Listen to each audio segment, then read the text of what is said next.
जय हिंद दोस्तों, आज हम लोग पुनः उपस्थित हुए हैं अपने करंट अफेयर्स के सेशन को आगे बढ़ाने के लिए। करंट अफेयर्स का जो आप लोग को डेली अपडेट मिल रहा है, आप लोग लगातार करंट अफेयर्स को अपने जो एक कॉपी का नोट्स बना रहे होंगे, आप लोग जो है कि उसे डेली 20 क्वेश्चन के हिसाब से आप लोग नोट डाउन कीजिएगा और आराम से आप फायदा उठाते हुए जितना भी एग्जाम होगा, जब एग्जाम 2 से 2.5 महीना के बाद स्टार्ट होगा तो करंट अफेयर्स में आपको कहीं कोई दिक्कत नहीं होगा। अभी फिलहाल आपको हम वन लिनियर टाइप से आपको हम जो ऑब्जेक्टिव क्वेश्चन है उसको बता रहे हैं, लेकिन जैसे जैसे एग्जाम नजदीक आएगा तो हम लोग प्रतिदिन के हिसाब से ये चीज तो करेंगे, लेकिन एक नया नया टॉपिक लेके आपको क्लियर करेंगे। जैसे अभी आईपीएल खत्म होने वाला है, जैसे आईपीएल खत्म होगा तो आईपीएल का जो टॉप मोस्ट क्वेश्चन होगा 50 पीस आप लोगों के बीच हम लाएंगे और अच्छा से समझा देंगे।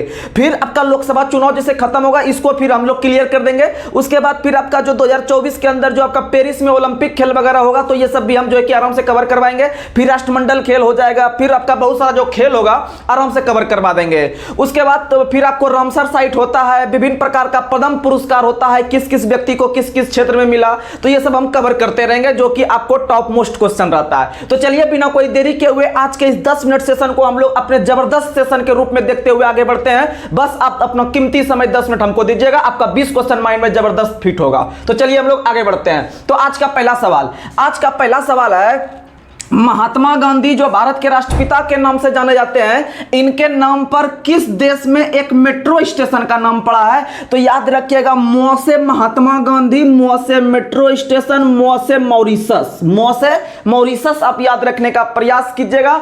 और आप लोग को बता दें कि महात्मा गांधी के नाम पर मेट्रो स्टेशन कहां पड़ा है? मॉरिशस। और मॉरिशस में बहुत सारा हिंदू धर्म के लोग रहते हैं मॉरिशस में, इसीलिए याद रखिएगा वहां के व्यक्ति के द्वारा या वहां के सरकार के द्वारा महात्मा गांधी पे एक मेट्रो स्टेशन का नाम है। चलिए हम लोग आगे बढ़ते हैं फटाफट। हमको जब ज्यादा कुछ बात नहीं करते हुए हम लोग 20 क्वेश्चन पे चलते हैं, फिर दोबारा आपको इसको रिवीजन करवाएंगे, पक्का माइंड में चल जाएगा।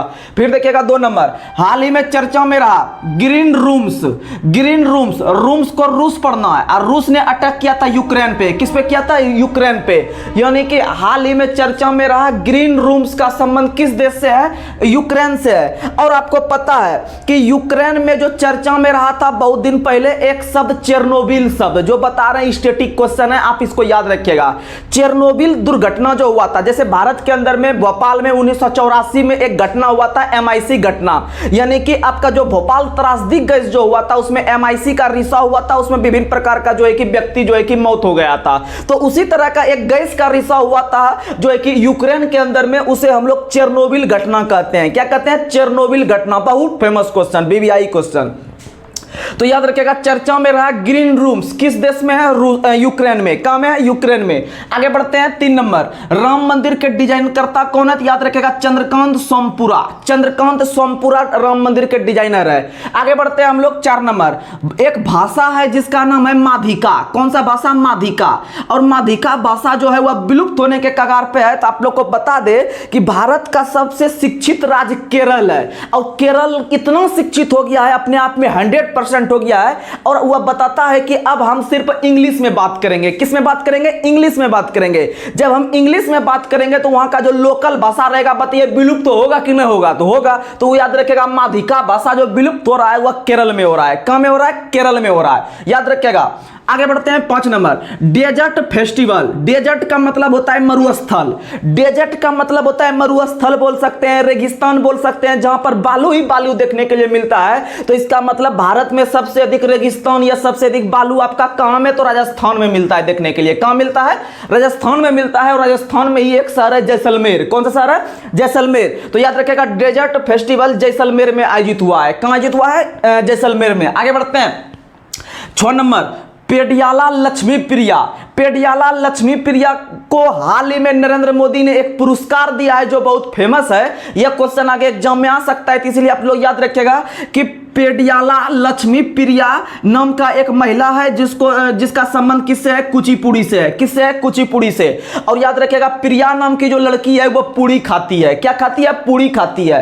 प्रिया नाम की लड़की क्या है? पूड़ी खाती है। जब आप इतना सा भी याद रखिएगा ना, और सप्ताह में जब एक बार रिवीजन कीजिएगा ना, तो आपका माइंड में जब आएगा बात ना, जब फिर एग्जाम में क्वेश्चन देखने के लिए मिलेगा, तो आपका माइंड जब पूरा क्वेश्चन पढ़ लीजिएगा, फिर चारों ऑप्शन देखिएगा तो आपको लगेगा कि ना ये क्वेश्चन हम कहीं ना कहीं पढ़े हैं। यह आपको कब याद आएगा, जब आप कम से कम सप्ताह में एक बार फिनिशिंग मारिएगा इधर से उधर। आगे बढ़ते हैं हम लोग। 7 नंबर, हमारा संविधान हमारा सम्मान। भारत के उपराष्ट्रपति वर्तमान में है जगदीप धनखड़। भारत के उपराष्ट्रपति 14वें नंबर के हैं और प्रधानमंत्री और राष्ट्रपति दोनों 15वें नंबर के हैं, और उपराष्ट्रपति थोड़ा सा दोनों से छोटा पद होता है, इसीलिए इसको 14वां स्थान दिया गया है। तो याद रखिएगा, भारत के उपराष्ट्रपति वर्तमान में जगदीप धनखड़ है। जगदीप धनखड़ ने ही बोला हम संविधान का रक्षा करेंगे क्योंकि हमारे सम्मान की बात है। तो याद रखिएगा, हमारा संविधान हमारा सम्मान, जगदीप धनखड़। समझ में आ गया। आगे बढ़ते हैं। डिजिटल फोरेंसिक उत्कृष्टता केंद्र। डिजिटल रूप से अभी मोदी जी बहुत काम कर रहे हैं, हर चीज में डिजिटल कर रहे हैं। तो याद रखिएगा, मोदी जी का जहां घर है, कहां घर है, गुजरात। तो याद रखिएगा, डिजिटल फोरेंसिक उत्कृष्टता केंद्र का उद्घाटन जो है कि अमित शाह ने किया है। और अमित शाह ने कहां में किया है, तो अपने घर गुजरात में किया है, या मोदी ने भी अपने घर गुजरात में करवा दिया है, क्योंकि भारत के जो दो अभी मुख्य जो है कि आपके जो नेता हैं भारत के, वो दोनों गुजरात के हैं, अमित शाह और नरेंद्र मोदी। तो याद रखिएगा, डिजिटल फोरेंसिक उत्कृष्टता केंद्र गुजरात। आगे बढ़ते हैं। 9 नंबर, साइक्लोन युद्धाभ्यास। साइक्लोन युद्धाभ्यास भारत मिस्र। VVI क्वेश्चन है, एकदम याद रख लीजिएगा। साइक्लोन जो होता है वह आपका यानी चक्रवात जो आता है वह आपका समुद्र या बड़े बड़े नदी में आता है। तो इसका मतलब आप याद रखिएगा, नील नदी है ना, विश्व की सबसे लंबी नदी नील नदी है। तो याद रखिएगा, नील नदी में ही साइक्लोन आता है, और नील नदी का देन कहा जाता है मिस्र को। किसे कहा जाता है, मिस्र को कहा जाता है। तो याद रखिएगा, नील नदी में आपका साइक्लोन आ रहा है। अच्छा, नील नदी में जब साइक्लोन आ रहा है तो इसका मतलब मिस्र से साइक्लोन हो रहा है, यानी भारत मिस्र साइक्लोन, भारत मिस्र साइक्लोन, याद रखिएगा। आगे बढ़ते हैं हम लोग। 10 नंबर याद रखिएगा, ममनी खाद महोत्सव। ममनी खाद महोत्सव का आयोजन कहां में हुआ है, लद्दाख में हुआ है। कहां में हुआ है, लद्दाख में। ममनी खाद महोत्सव का आयोजन लद्दाख में हुआ है, याद रख लीजिएगा। आगे बढ़ते हैं। 11 नंबर, बहुभाषी शिक्षा ऐप, जिसका नाम क्या है, तो अनुवादनी है। आपको पता है भारत एक प्रकार से बहुभाषी देश है, यहां विभिन्न प्रकार की भाषा चलती है, और एक भाषा से अनुवाद करके दूसरा भाषा हम समझ सकते हैं, इसलिए अनुवादनी, यानी सब लॉजिक याद रखिएगा, अंतरात्मा से, अंदर से याद रखिएगा, तो बहुत याद रह जाएगा और आपका आराम से एग्जाम मार दीजिएगा। ऊपर रटिएगा नहीं। बहुभाषी शिक्षा ऐप अनुवादनी, बहुभाषी, इसका मतलब बहुत सारा भाषा को हमको अनुवाद करना है। क्या करना है, अनुवाद करना है। आगे बढ़ते हैं। 12 नंबर VVI क्वेश्चन है, याद रखिएगा। मास्टर अवनीश नाम का एक व्यक्ति है। मास्टर अवनीश नाम का एक व्यक्ति है जिसको हाल ही में भारत के प्रधानमंत्री के द्वारा बाल पुरस्कार दिया गया है। तो याद रखिएगा, वो मध्य प्रदेश के हैं। कहां के हैं, मध्य प्रदेश के। और मध्य प्रदेश में हाल ही में बीजेपी की सरकार बनी है, जिसके अंतर्गत जो मुख्यमंत्री बने हैं वो मोहन यादव बने हैं। कौन बने हैं, मोहन यादव। और यहाँ के जो आपके राज्यपाल हैं वो है मंगूभाई छंगूभाई पटेल। मंगूभाई छंगूभाई पटेल। आगे बढ़ते हैं। 13 नंबर, आप लोग को पता है कि भारत के अंदर में बहुचर्चित रहा राम मंदिर जो कि अयोध्या में स्थापित किया गया, उनका प्राण प्रतिष्ठा 22 जनवरी को स्थापित किया। तो इसीलिए 22 जनवरी डेट बहुत हाईलाइट हो गया। तो इसीलिए कनाडा ने, किसने, कनाडा ने एक घोषणा किया कि प्रतिवर्ष पूरे कनाडा जो मनाएगा 22 जनवरी को अयोध्या राम दिवस मनाएगा। क्या मनाएगा, अयोध्या राम दिवस। समझ सकते हैं, कनाडा का आदमी मना रहा है। तो कनाडा सरकार ने घोषणा किया है कि अयोध्या राम दिवस जो मनाएंगे क्या तारीख को, याद रखिएगा 22 जनवरी को। और भारत का एक राज्य छत्तीसगढ़ है, छत्तीसगढ़ ने 22 जनवरी को ही एक और दिवस का घोषणा किया है, जिसका नाम आपको 1000 बार बता चुके होंगे, शुष्क दिवस। कौन सा दिवस, शुष्क दिवस। याद रखने का प्रयास कीजिएगा।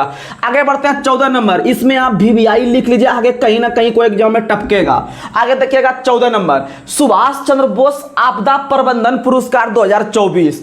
सुभाष चंद्र बोस आपदा प्रबंधन पुरस्कार 2024 जो दिया गया है, याद रखिएगा कि कोई उत्तर प्रदेश का एक अस्पताल है उसी को दिया गया है। उत्तर प्रदेश में सबसे अधिक जनसंख्या है, और जब सबसे अधिक जनसंख्या है तो सबसे अधिक अस्पताल भी वही होना चाहिए, क्योंकि वो इलाज करने के लिए रहेगा। अधिक जनसंख्या रहेगा तो आदमी अधिक बीमार पड़ेगा, अधिक बीमार पड़ेगा तो अधिक इलाज की जरूरत है, जब अधिक इलाज की जरूरत है तो अधिक अस्पताल रहना चाहिए। तो याद रखिएगा, इसीलिए वहां पर किसी प्रकार का आपदा नहीं हो जाए, उसके प्रबंधन के लिए वहां के सरकार के द्वारा, याद रखिएगा, आपदा प्रबंधन पुरस्कार दिया गया है अस्पताल को। और उस अस्पताल का नाम है 60 पैराशूट फील्ड अस्पताल। 60 पैराशूट फील्ड अस्पताल उत्तर प्रदेश, याद रख लीजिएगा, बहुत VVI क्वेश्चन है। 15 नंबर, मोनपा हैंडमेड कागज को जीआई टैग मिला है। मोनपा, आपको पता है मोनपा नाम की अगर आपका स्टैटिक मजबूत होगा शायद अभी क्वेश्चन करके आ जाता है एग्जाम में। आपको पता है मोनपा नाम की जो जनजाति है वो अरुणाचल प्रदेश में निवास करती है। कहां में निवास करती है? अरुणाचल प्रदेश में। अरुणाचल प्रदेश में मोनपा नाम की जनजाति है, तो याद रखिएगा मोनपा नाम के जो कागज को जीआई टैग दिया है वो अरुणाचल प्रदेश में ही दिया है। कहां में दिया है? अरुणाचल प्रदेश में। आगे बढ़ते हैं हम लोग 16 नंबर, एक नंबर वीवीआई क्वेश्चन एग्जाम में आएगा, लिख लीजिएगा। जो है कि पद्म पुरस्कार 2024 जो दिया गया है वो आपका याद रखेगा पद्म पुरस्कार का शुरुआत सबसे पहले 1954 से हुआ है। कब से हुआ है? 1954 से। जैसे आपको पता है भारत रत्न का शुरुआत 1954 से, पद्म पुरस्कार का शुरुआत भी 1954 से। लेकिन पद्म पुरस्कार 3 प्रकार के होते हैं। कितने प्रकार के? 3 प्रकार के होते हैं। तो इसमें बहुत बच्चा फंस जाता है उल्टा पुल्टा। तो इसमें से याद रखेगा सबसे बड़ा पुरस्कार पद्म पुरस्कार में पद्म विभूषण होता है, फिर पद्म भूषण होता है, फिर पद्म श्री होता है। इसके लिए आपको एक जुगाड़ देते हैं, आप जुगाड़ याद रखिएगा, विभूश्री ऐसे करके आप याद रखिएगा, विभूश्री। विभूश्री यानी पहला होगा पद्म विभूषण, पद्म पद्म तो सब में कॉमन है, पद्म विभूषण, पद्म भूषण, पद्म श्री। और याद रखिएगा इस बार जो कुल व्यक्ति को दिया गया है, कुल 132 व्यक्ति को दिया गया है 2024 में।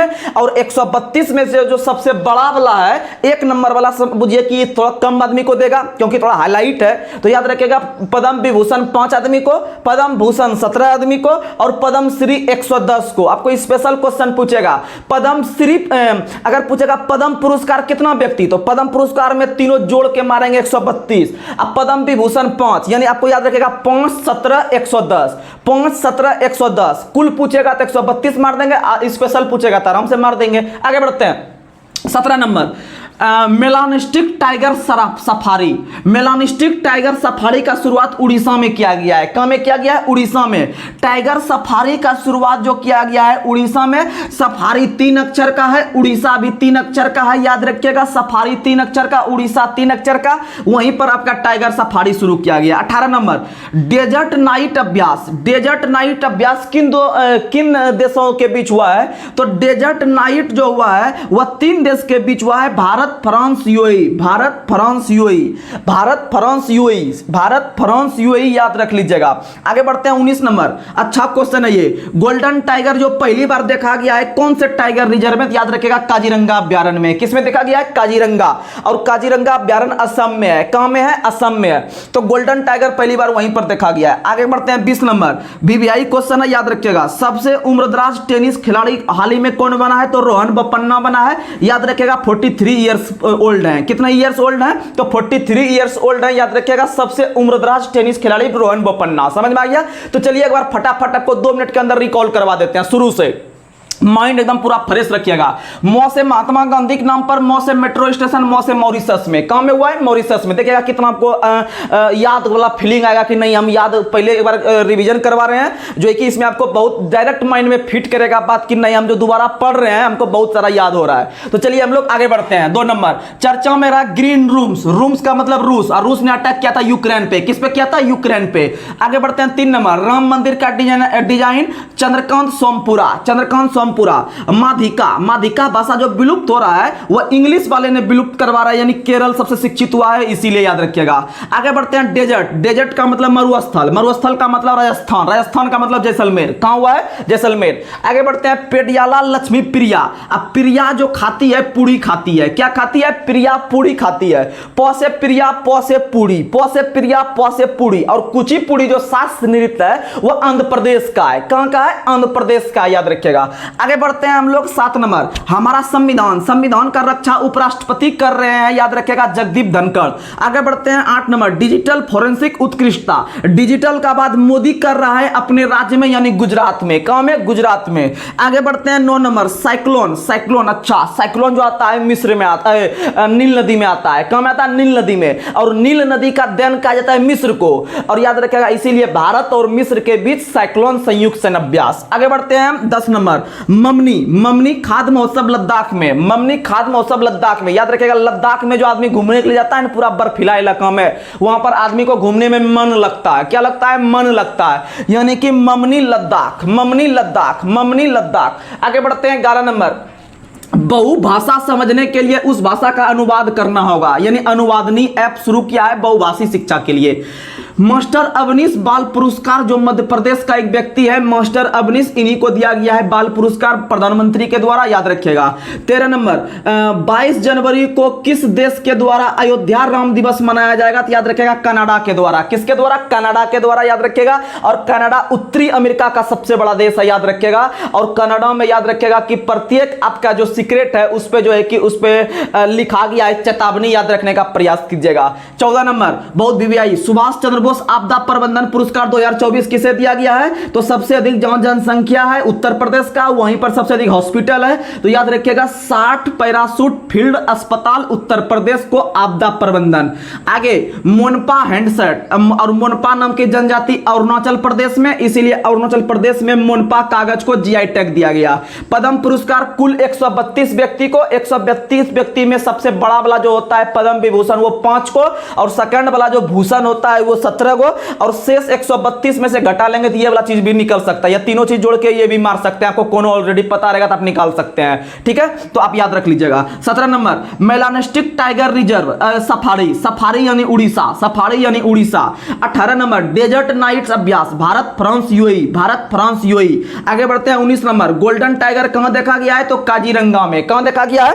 काजीरंगा में, याद रखिएगा। और काजीरंगा कहां में है? असम में है। मानस भी कहां में है? असम में है। रायमोना कहां है? असम में है। रायमोना कहां है? असम में है। दीपोर कहां है? असम में है। दीपोर कहां है? असम में है, याद रखिएगा। आगे बढ़ते हैं। 20 नंबर, सबसे उम्रदराज टेनिस खिलाड़ी कौन बना है? तो रोहन बोपन्ना बना है। कौन बना है? रोहन बोपन्ना, 43 साल का, याद रखेगा, ये टेनिस खिलाड़ी है। तो चलिए आज का सेशन को हम लोग यहीं पर ब्रेक करते हैं। तो आपको सेशन कैसा लगा? अब बस आप खाली ये 20 क्वेश्चन जैसे आपको डेली बताते हैं, आप कॉपी में नोट डाउन करते चलिएगा, और 2 महीना के अंदर, 2 से 2.5 महीना के अंदर आपको लगभग 6 से 7 महीना हम कवर करवा देंगे। बस आप खाली कॉपी में नोट डाउन करके आप 7 दिन के अंदर पूरा फास्ट रिवीजन कीजिएगा। देखिएगा आपका करंट अफेयर्स कितना स्ट्रांग होगा। आप स्पेशल अगर 100 क्वेश्चन का करंट अफेयर्स लगाइएगा सेट, तो कम से कम 80 क्वेश्चन सही होगा। लेकिन हाँ, क्वेश्चन रहना चाहिए एग्जाम के दृष्टिकोण वाला सेट, ऐसा नहीं कुछ से कुछ, क्योंकि आपको हम जो टॉप मोस्ट क्वेश्चन दे रहे हैं ये एग्जाम के दृष्टिकोण से हुबहू टच होगा। स्पेशली अगर बिहार दरोगा का तैयारी कर रहे होंगे तो दरोगा में अगर 20 क्वेश्चन प्री में पूछता है आपका करंट अफेयर्स, तो पक्का आपका 15-16 क्वेश्चन हुबहू लड़ेगा। ऐसा हम जहां से आपको हम ये लिखते हैं, यह क्वेश्चन हम 2 बार दरोगा में हम दे चुके हैं आपको, और लगभग 18 से 20 क्वेश्चन जो है कि जो पूछा जाता है, 2-4 क्वेश्चन इधर उधर होता है और वहां से क्वेश्चन आता है, हमको पता है। लेकिन आप लगातार मेहनत कीजिए, आपका मेहनत एक दिन रंग जरूर लाएगा। बस हम आपके साथ हैं और आप भी मेरा साथ दीजिए, एक दिन जरूर नाम होगा। तब चलिए आज के सेशन को हम समाप्त कर रहे हैं। तब तक के लिए जय हिंद, जय भारत, जय बिहार।